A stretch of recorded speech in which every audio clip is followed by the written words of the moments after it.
Hello everyone, welcome back to Spararia YouTube channel.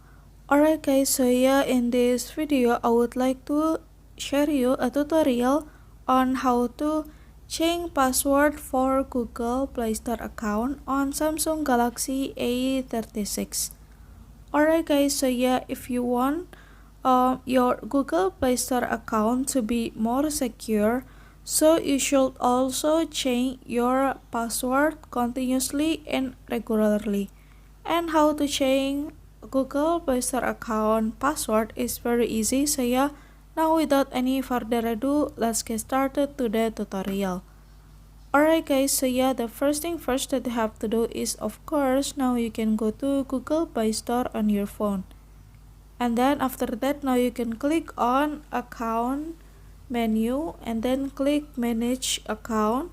And then after that, now you can go to security menu, scroll down here, and then you can click password. And here now you can immediately change your password. And after that, now you can click change password and wait for a moment until there's a notification password change successfully. Alright guys, so yeah, here's the tutorial, and then thank you so much for watching.